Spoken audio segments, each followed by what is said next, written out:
Hello बच्चों, आज हम चैप्टर नंबर 3 पढ़ेंगे। शुरू करते हैं दो चर वाले रैखिक समीकरण से। ठीक है, ये चैप्टर नंबर 3 का नाम है दो चर वाले रैखिक समीकरण। ठीक है, तो दो चर वाले रैखिक समीकरण का मतलब क्या होता है, पहले इसको जानते हैं। एक ऐसा सरल समीकरण जिसमें दो चर संख्याएं हैं। चर संख्या यानी जिसका मान समय समय पर बदलता रहता हो, तो ऐसी संख्याओं को हम चर संख्या कहते हैं। ऐसी संख्या जिसका मान जगह जगह पर बदलता रहता हो, उन संख्याओं को हम चर संख्या कहते हैं, जैसे x, y, a, b, c, क, ग आदि। ठीक है, जिसको मान करके हम करते हैं, क्वेश्चन में जिसको हम मान लेते हैं और मान करके करते हैं, तो ऐसी संख्या को ही हम कहते हैं चर संख्या है। ठीक है, या बीजीय संख्या है। तो इसमें दो चर वाले यानी ऐसी दो संख्या जिसका मान निर्धारित नहीं होता है, हम मान करके उसको करते हैं। ठीक है, जैसे x, y एक समीकरण में हो गया, या a भी हो गया, z हो गया, ऐसे कुछ करके, मतलब कि दो उसमें ऐसी संख्या हो जिसका मान हमें पता न हो और समीकरण बना हो एकदम सरल रूप में, उस प्रकार के समीकरण को हम दो चर वाले रैखिक समीकरण कहते हैं। जैसे मान लीजिए दे दिया 2x + 3y बराबर, मान लो दे दिया 28। ठीक है, तो इस प्रकार के समीकरण को हम कहेंगे रैखिक समीकरण। और ये कितने चर वाला हो गया, इसमें एक चर हो गया x और एक चर हो गया y, यानी यहाँ पर ना x का मान निर्धारित है ना ही y का मान है, और x, y दोनों अलग अलग संख्याएं हैं, इसलिए इस प्रकार के समीकरण को हम कहेंगे दो चर वाले रैखिक समीकरण। तो आज जो है हम इसी प्रकार के समीकरण को हल करना सीखेंगे कि अगर इस तरह का समीकरण दिया हो, इसमें दो समीकरण आपको दिया जाएगा और या दो समीकरण आपको बनाना होगा, और उसको बना करके या दिया गया होगा तो उसके आधार पर x और y का मान निकालेंगे, जिससे कि ये पूरा का पूरा समीकरण संतुष्ट हो जाए। ठीक है, तो हम ज्ञात करेंगे। अगर संतुष्ट नहीं होता है तो जो मान हम निकालेंगे वो मान या तो गलत है या समीकरण सही नहीं दिया गया है, दो में से कोई एक हो सकता है। तो चलिए हम इस प्रकार के क्वेश्चन को हल करते हैं। देखिए आपका प्रश्नावली 3.1 यानी एक्सरसाइज 3.1 का क्वेश्चन नंबर 1 कह रहा है कि आफताब अपनी पुत्री से कहता है 7 वर्ष पूर्व मैं तुमसे 7 गुनी आयु का था। ध्यान दीजिएगा, था। अब से 3 वर्ष बाद 3 गुनी आयु का रह जाऊंगा। ठीक है, यही ध्यान देना है, था या गा में अंतर क्या है। था का मतलब है कि वो पहले का बता रहा है जो बीत गया, और रह जाऊंगा का मतलब वो आने वाले समय का बता रहा है। ठीक है, तो इस तरह से आपको ध्यान देना होगा। इस स्थिति को बीजीय तथा ग्राफीय रूपों में व्यक्त कीजिए। ठीक है, यानी x, y का मान भी ज्ञात करना है, जो आप x, y मानेंगे, और इसके साथ साथ यानी आप जो समीकरण बनाएंगे उस समीकरण का मान ज्ञात करना है, यानी आफताब की आयु ज्ञात करनी है और उसकी पुत्री की आयु ज्ञात करनी है, और ग्राफ पर भी प्रदर्शित करना है। तो चलिए पहले हम इसको समीकरण बनाते हैं, और समीकरण बना करके और तब जा करके ग्राफ बनाएंगे। तो मैं इस क्वेश्चन को मिटाने जा रहा हूँ, आप क्वेश्चन याद रखिएगा या क्वेश्चन को नोट कर लीजिए। ठीक है, बुक है तो बुक से देखिए और उसके हिसाब से कीजिएगा। ठीक है, कह रहा है आफताब अपनी पुत्री से क्या कहता है कि 7 वर्ष पूर्व। ठीक है, यहाँ पर पहले मैं आपको बताने जा रहा हूँ, जो उसको ध्यान में रखिएगा, मान करके करेंगे। ठीक है, यहाँ पर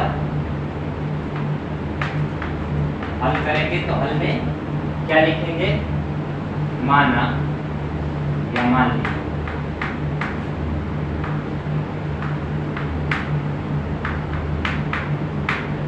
आफताब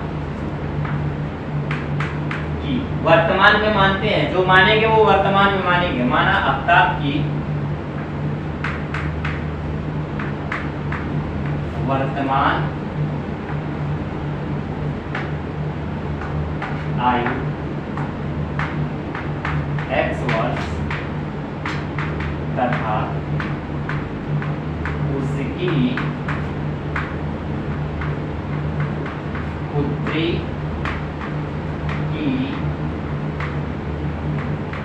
आयु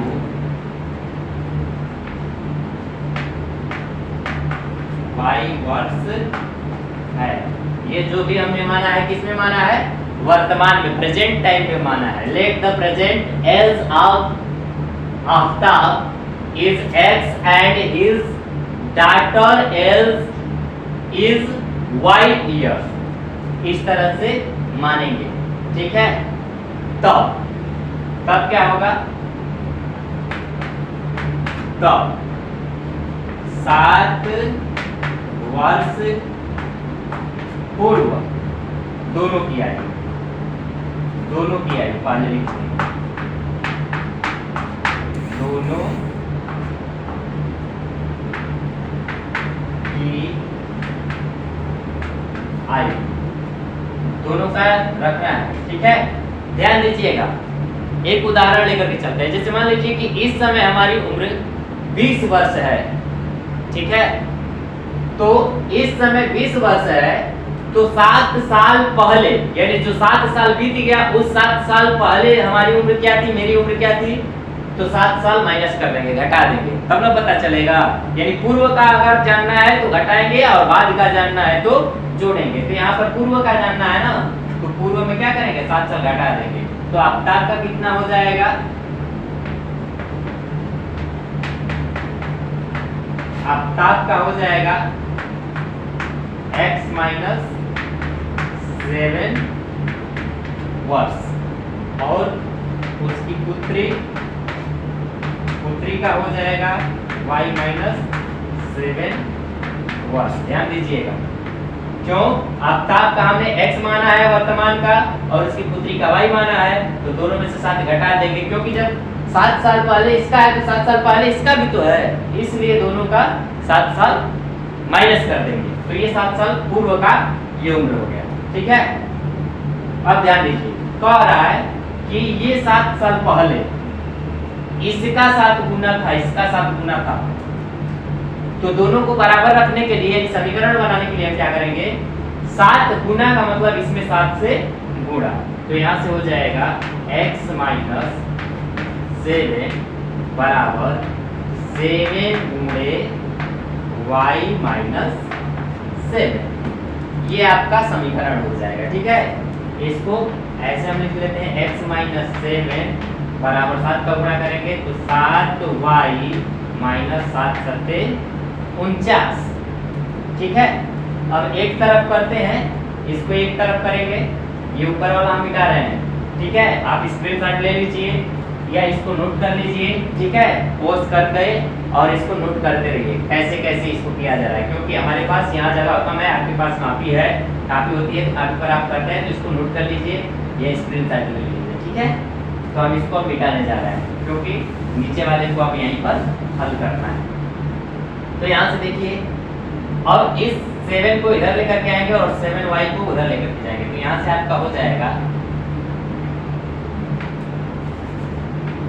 x और माइनस 7y, क्योंकि यहाँ पर प्लस है तो इधर आएगा तो माइनस हो जाएगा, बराबर है तो बराबर आएगा, यहाँ पर माइनस 49 है और माइनस 7 को इधर लेकर के आएंगे तो प्लस 7 हो जाएगा। फिर से हल करेंगे तो x माइनस 7y बराबर माइनस क्या हो जाएगा 42, एक प्लस एक माइनस है तो घटा देंगे, अच्छा इसका चिन्ह अधिक तो माइनस वाला अधिक है तो माइनस का चिन्ह लगा देंगे। ठीक है, ये आपका हो गया इक्वेशन नंबर फर्स्ट, यानी समीकरण नंबर 1 हो गया। ठीक है, और दूसरा आगे क्या कह रहा है, ये तो शर्त नंबर 1 था। ठीक है, प्रथम शर्त, अब दूसरा कह रहा है। ठीक है, कंडीशन सेकेंड, ये कंडीशन फर्स्ट था, अब कंडीशन सेकेंड में कह रहा है कि 3 वर्ष बाद। ठीक है, तो यहाँ पर लिखेंगे कंडीशन सेकेंड में 3 वर्ष बाद दोनों की आयु, दोनों की आयु बाद में कह रहा है ना, यानी अब से 3 साल बाद, जैसे 20 साल है तो अब से 3 साल बाद कितनी हो जाएगी, तो 20 और 3 23 साल, यानी जोड़ेंगे तो उसी तरह से आफ्ताब का 3 साल बाद कितना हो जाएगा, आफ्ताब हो जाएगा आपका x + 3 और पुत्री हो जाएगी, पुत्री का हो जाएगा y प्लस 3। लेकिन यहाँ पर एक चीज का आ रहा है, कंडीशन में क्या आ रहा है कि जब इक्वेशन बनाएंगे तो क्या आ रहा है कि ये इसके 3 गुना हो जाएगा, इसके 3 गुना हो जाएगा, यानी इक्वल करने के लिए इसमें 3 से गुणा करना पड़ेगा, बराबर करने के लिए। तो यहाँ से हो जाएगा x प्लस 3 बराबर 3 गुणे y प्लस 3। ठीक है, इस तरह से करेंगे। अब चलते हैं, इसको हल करेंगे। x प्लस 3 इक्वल टू 3 से गुणा करेंगे तो 3y प्लस 3 9। ठीक, यहाँ एक समीकरण बना हुआ है।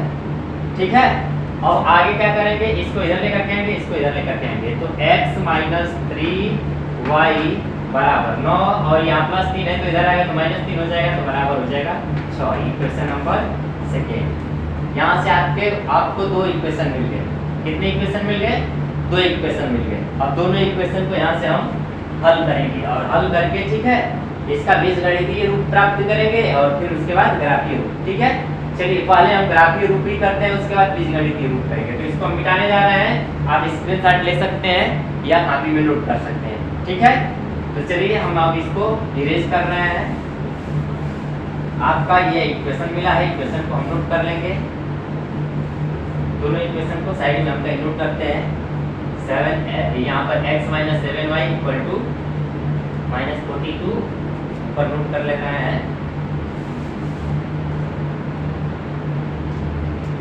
x minus 7y equal to minus 42 equation number first, और यहाँ से x minus 3y equal to 6 equation number second.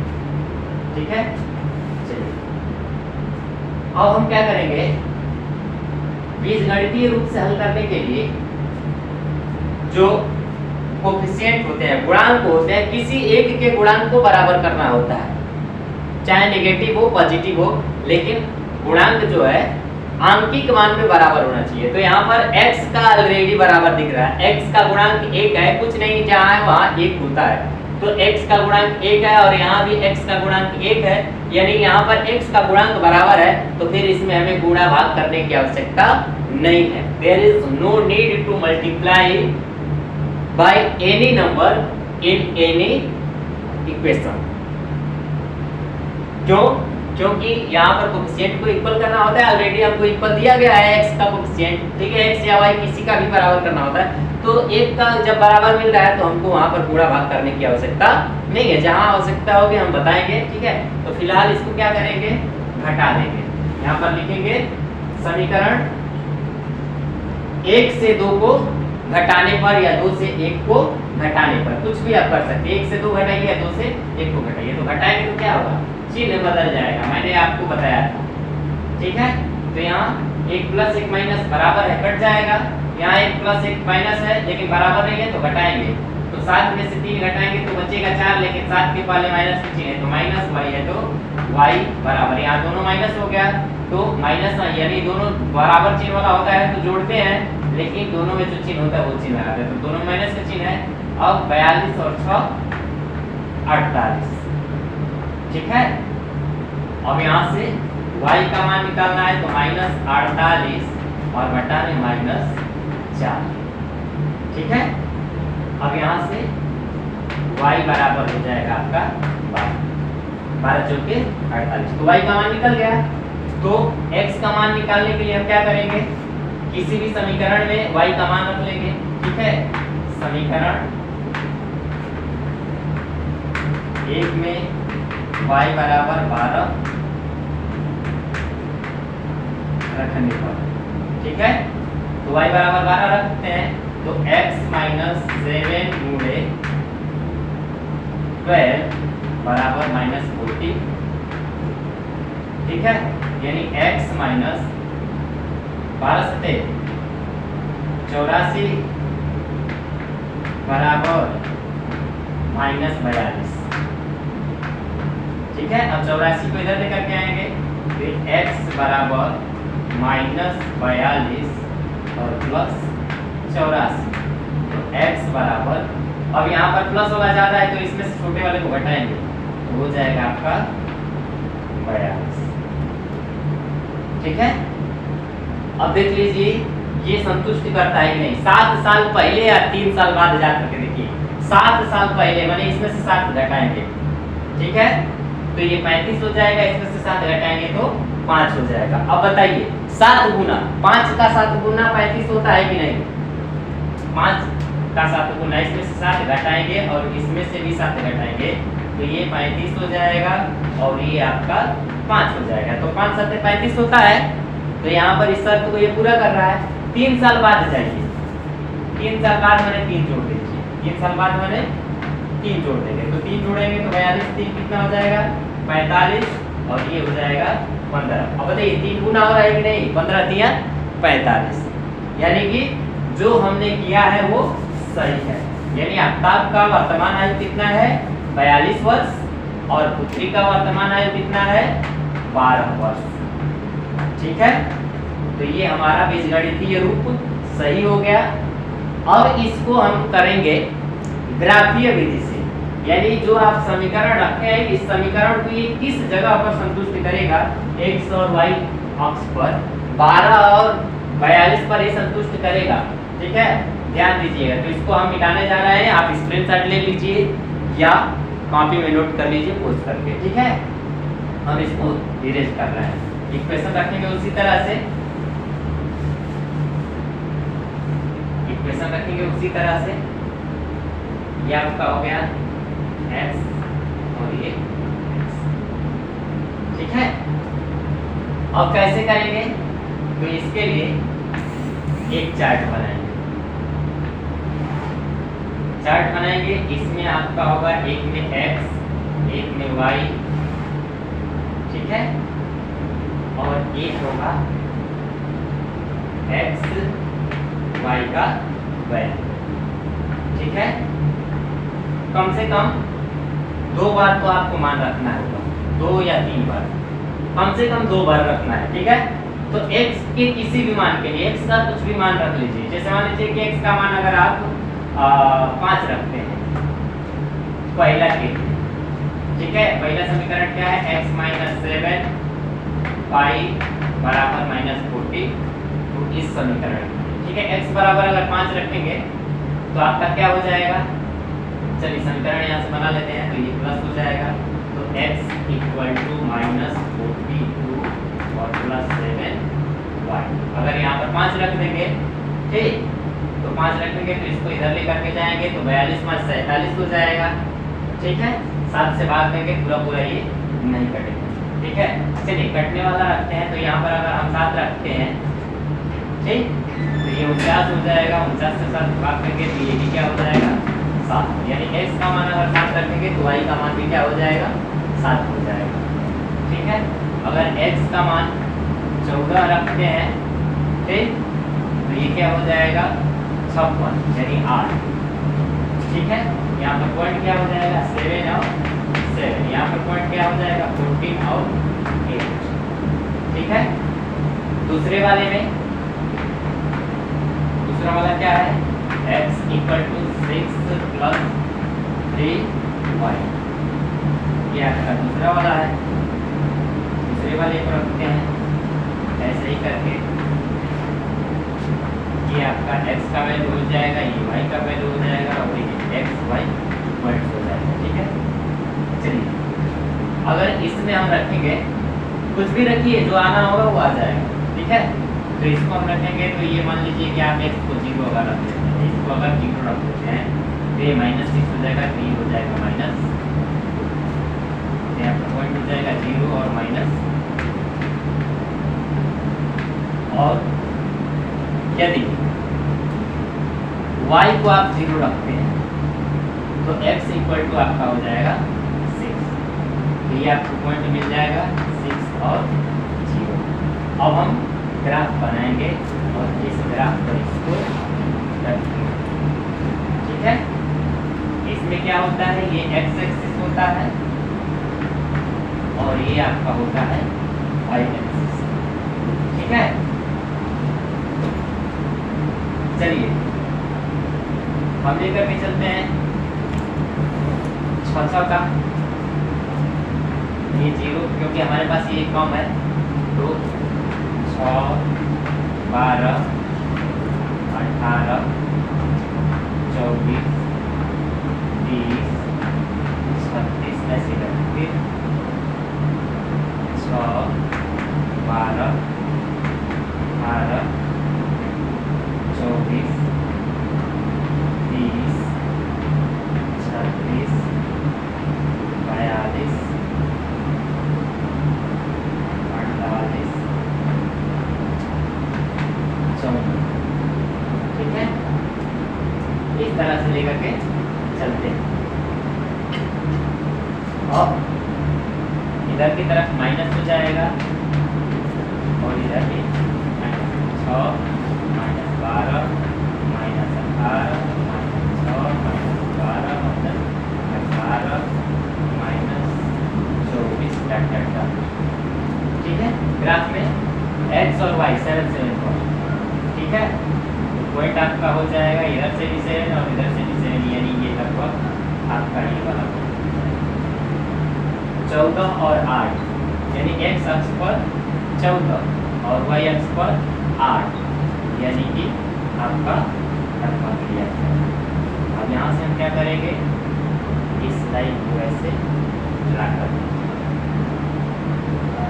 ये ऊपर जाएगा, ऐसे ड्रा करेंगे पॉइंट को लिखते हुए।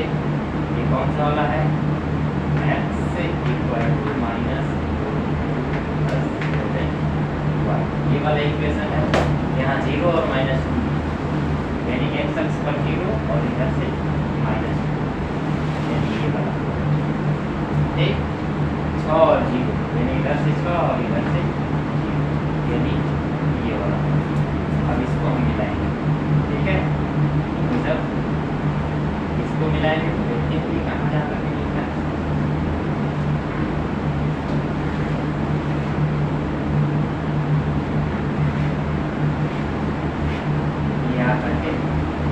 यहाँ पर काट रहा है। अब देखिए, जिस पॉइंट पर ये काटता है वही वाला पॉइंट इसका आंसर होता है। तो ये काट किस पर रहा है, 42 पर और 12 पर।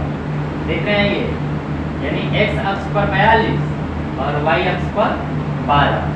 ठीक है, तो इस तरह से आपका ये कौन सा पॉइंट हो जाएगा, 42 और 12, यानी आपका सही रिजल्ट कौन सा होगा,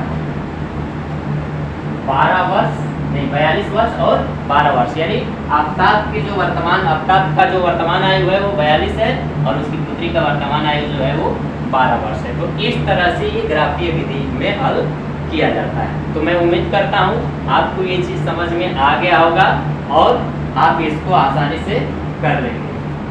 ठीक है, तो आप लोग स्क्रीनशॉट लीजिए और स्क्रीनशॉट ले करके इसको कीजिए, या वीडियो को पॉज करके इसको हल कर लीजिए, या रिवाइंड करके फिर से आप देखिए और देख करके इसको हल कीजिए।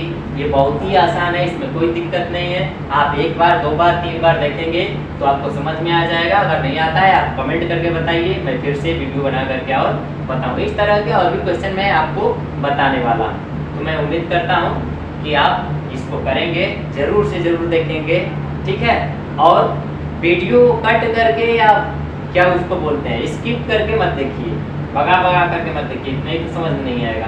देखना है तो आप एकदम कंटिन्यूअसली देखिए, क्या है 10 मिनट 5 मिनट, यही तो इतना तो समय आप दे ही सकते हैं। जब पढ़ना है, कुछ जानना है तो उतना समय तो देना ही पड़ेगा, उतना तो पढ़ना ही पड़ेगा।